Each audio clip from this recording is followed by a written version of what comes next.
যাচ্ছি অভিব্রতের জন্য মা সরস্বতীকে আনতে, মানে আমাদের বাড়ির মা সরস্বতীকে আনতে। এবছরে সরস্বতী পুজোর ঠাকুর নিতে যাচ্ছি আমাদের পাশেই পাড়াতে একটা পটু বাড়িতে যাচ্ছি। ওখান থেকে আমরা আগেরবার ঠাকুর এনেছি, ওখানে খুব সুন্দর সুন্দর মায়ের মূর্তি তৈরি করে, সব রকম ঠাকুরই। তো এই জন্য এখন অভিব্রত আজ বৃহস্পতিবার সন্ধ্যেবেলা যাচ্ছি, যেটা যে শ্রীবার শ্রীমাকে নিয়ে আসবো, সেই জন্য যাচ্ছি। আর ঠাকুরটা এনে রাখছি যাতে এই দুদিন আছে ভালো করে সাজিয়ে গুজিয়ে প্রস্তুতি নিতে হবে। তো অভিব্রত যাচ্ছে, দেখতে থাকো। আমাদের ঠাকুর আনছি, আমাদের নতুন মাকে আনা, দেখতে থাকো। বলো, আমি সবগুলো শুনবো। বাবা বল কোন মা নিবি, এবার একটু অন্য সাইজ নে। হ্যাঁ, কোন মাটা পছন্দ? ছোট নাকি একটু বড় নে। এটা সুন্দর কিন্তু একটু ছোট। এই মাটা নিবি? এটা এটা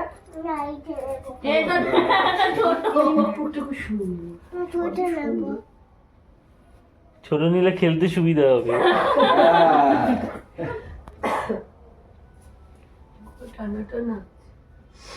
এই মুখ দেখছো তাহলে ওইটাই নাও, ওইটাই নেবো, এই সাইজটাই পাল্টে পাল্টে নেই। আমার ঠাকুরটা বড় না, আমরা রাখতে পারি না কাকিমা। ঠিক আছে, দেখ আটকাও। এত বড় না, অনেকটা জায়গা জুড়ে থাকে। হ্যাঁ, কাগজ দাও তো। এই সাইজটা আমার কাগজ আছে, রাখা আছে, কাটা এখানে আছে, নিয়ে আসো।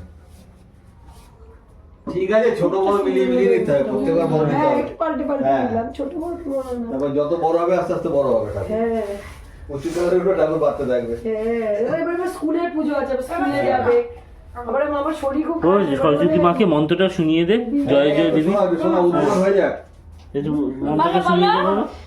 এখানে দাঁড়িয়ে দাঁড়িয়ে এখানে সম্পি ঠাকুরের পেছনে ঠাকুর আছে। এই যে নম করে বলো, এই যে বাবু ভিডিও করে রাখছে, বলো কেন ঠাকুরের দিকে তাকিয়ে বলো। মা কতগুলো মা, শোনাও মাগুলোকে জয় জয় বলো। আগেবারে সবকিছু বলতে, এখন বাইরে বলো সরস্বতী, দেখো ও আমার স্কুলে গিয়ে বলবে। সরস্বতী মা রাগ করবে তো বাবা, বলো করে বলো, তাহলে যাবে না। বলো জয় জয়, বলে কোলে নিয়ে নাও, বলো জয় জয় দেবী, বলো বলো। তাহলে চলো, তাহলে এই চলো, নিতে হবে। নেবে না কিন্তু। তাহলে নেবো না, চলো তাহলে বলো জয় জয় দেবী। জয় জয় দেবী, হ্যাঁ, চলো চালে, বাহ বাহ বাহ। সবই তো মুখটা আলে না, পুত্রক নন্দিত হচ্ছে, ভগবতী ভালতী দেবী নমচ্ছে। আমাদের এখন ঠাকুর নেওয়া হয়ে গেছে পটুবাড়ির থেকে। দেখলে কত ঠাকুর, ভীষণ কনফিউজ লাগছে কোন ঠাকুর নেব। এবার ভাবছি খুব বড় নেব, কিন্তু খুব বড় ঠাকুর আগেবারে নিয়েছিলাম, ভাবলাম একটু পাল্টে পাল্টে নিয়ে। এবারে এই মাঝারি মূর্তিটা নিয়েছি, আর পেছনে চালটা, মায়ের মুখটা অপূর্ব সুন্দর। আর এই কাকুদের বাড়িতে ভীষণ ঠাকুরগুলো সুন্দর, একদম ছোট্ট ঠাকুর থেকে বড় ঠাকুর, প্রত্যেকটা মুখই খুব সুন্দর। তবে এই মায়ের মুখটা খুব ভালো লেগে গেল, তাই এই মাকে নিয়ে এখন নমনমা করে বাড়ির দিকে যাচ্ছি। পেছনে কুকুর, থাক না, কিছু বলবো। চল চল বলো তুমি যাও না, আমি তো কোলে যাই। যা এই সম্পি, যা না সম্পি, পায়ে পায়ে হাঁটে। বাবা বলো জয় সরস্বতী মায়ের জয়, জয় সরস্বতী মায়ের জয়।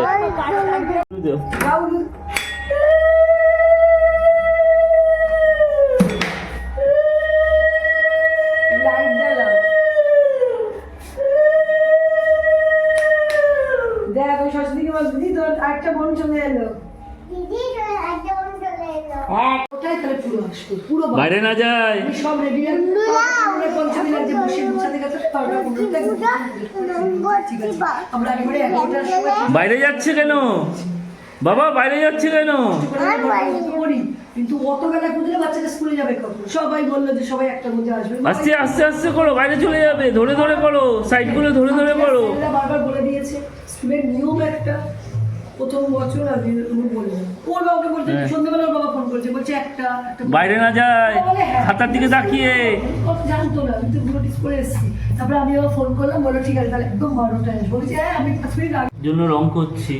বলো, দেখুন বন্ধুরা, অভিব্রত সরস্বতী পুজো করবে, যে থিমটা হবে সেই থিমের জন্য প্যান্ডেলের আয়োজন করছে অভিব্রত। ও নিজেই এবার রং করছে। বাবু দেখিয়ে দাও বন্ধুদের কেমন রং করেছো।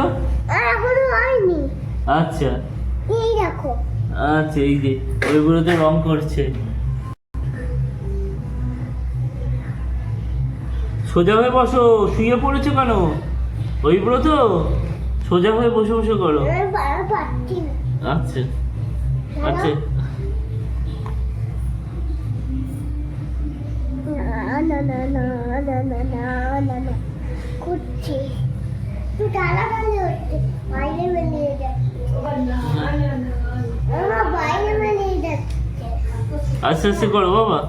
গলাটা তো সেদিন বাবা চলো চলো তালে কুচু ঝুকু তবিজু মুখটা হাতে বিনা পুস্তক পণ্ডিত অর্থে ভগবতী ভারতী দেবী নমস্তে। সরস্বতী পুজো আগে সরস্বতী পুজো প্রস্তুতি শুরু হয়ে গেছে। এখন আমি এখন দাদা আছি বাবু কে কে সাজাচ্ছ? বাবুও আমি এখন কটা বাজে রাত্রি? 11:15। 11:15 এখন দুজনে বাপ ব্যাটা মিলে প্রস্তুতি করছে, মানে ওর কাজ হচ্ছে সব ছিঁড়ে ছিঁড়ে কেটে ফেটে দেয়া ওর বাবাকে।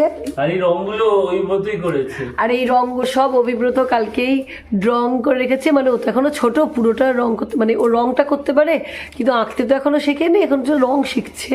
তো ওর বাবা স্ট্রাকচারগুলো করে দিয়েছে আর এই প্রত্যেকটা রং ও করেছে। দেখো দেখলেই বুঝতে পারবে, ছোট ছোট বাচ্চার হাতের এই যে একটু বেরিয়ে গেছে, কোথাও সাইডগুলো হয়তো একটু ধরে দিতে হয়েছে, কিন্তু ওর একদম কাঁচা হাতের রং। আমরা এবারে এই দিয়েই ভাবলাম ডেকোরেশন করব, কারণ ও যেহেতু নতুন স্কুলে ভর্তি হচ্ছে, নতুন রং করতে শিখেছে, তাই আগেবারে ও হাতে খড়ি দিয়েছিল, কিন্তু এবারে যখন ও নিজেই সব কিছু পারে তাই ভাবলাম যে ওর নিজের কাঁচা হাতের রং ড্রয়িংটাই ওর এখানে সাজানো হোক, সেটা অনেক বেশি সুন্দর লাগবে। ওর নিজের হাতে যা পেরেছে সেটা দিয়ে ও মা সরস্বতীর জায়গাটা ডেকোরেশন করছে। তো এই নিচটাতে টুল বসবে, মা সরস্বতী বসবে, এখনও আরও কিছু সাজানো বাকি আছে। তো এখনও প্রস্তুতি চলছে, অনেক রাত অবধি ওর বাবা করবে। ও বাচ্চা মানুষ একটু পরেই ঘুমিয়ে পড়বে, কিন্তু বাকিটা ওর বাবা করবে। তো চলছে এখন প্রস্তুতি। কাল সকালবেলা ফাইনাল লুকটা দেখাতে পারবো মাকে বসানোর পরে। খুব ভোর ভোর উঠবো আমরা, কারণ 12টার মধ্যে ঠাকুরমশাই চলে আসবে। আর অভিব্রত বাড়ির পুজোটা কমপ্লিট হলে আবার স্কুলে যাবে, ওর স্কুলেও পুজো আছে 12:30 থেকে। তো বাড়ির পুজোটা এই জন্য ঠাকুরমশাইকে প্রথমেই আসতে বলেছি। এখনও বিব্রত বাবাকে হেল্প করার জন্য পুরো তৎপর, হেল্প দরকার হলেও করছে, হেল্প দরকার না হলেও করছে। তো শিশু মনের আনন্দ। যাই হোক, ওর রথের সময়ও সরস্বতী পুজোর সময়ও ওর বাবার সাথে এরকম করে সাজায়, খুব আনন্দ পায়। সাজাচ্ছি আর বাচ্চা তো দেখতেই কি ভালোবাসে, একটু নাড়তে হাঁটতে ভালোবাসে। আর তোমাদের আশীর্বাদে অভিব্রত বড় হলে তখন নিজেই নিজের ডেকোরেশন সব করবে। এখন বাবাকে করছে, ও দেখে শিখে নিচ্ছে। আর ওর বাবা এগুলো প্রচন্ড ভালো পারে, এইসব ডেকোরেশন সাজানো।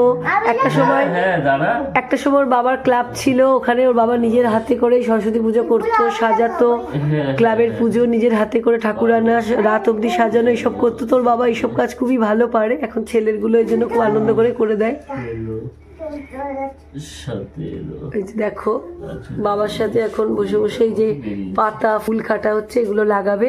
তো বাবার সাথে এখন দেখছে সব ঠিকঠাক আছে নাকি। ও হচ্ছে তদারকির লোক, সব কিছু দেখে নিচ্ছে ঠিকঠাক হচ্ছে কিনা। ওই হচ্ছে আমাদের আসল লোক। কি তাই তো অভিব্রত? বলে দাও বন্ধুদেরকে, বন্ধুরা আমার বাড়িতে কালকে পুজো, সবাই আসবে প্রসাদ খেতে। তোমরা কেমন করে পুজো করছো আমিও দেখবো। বলো আমিও দেখবো, এদিকে ঘুরে বলো, আমি বসো ওখানটায়, বলো আমিও দেখবো। দাঁড়াও, দূরে গিয়ে দাঁড়াও। যাই হোক, দেখতে থাকো, কাল সকালে ফাইনাল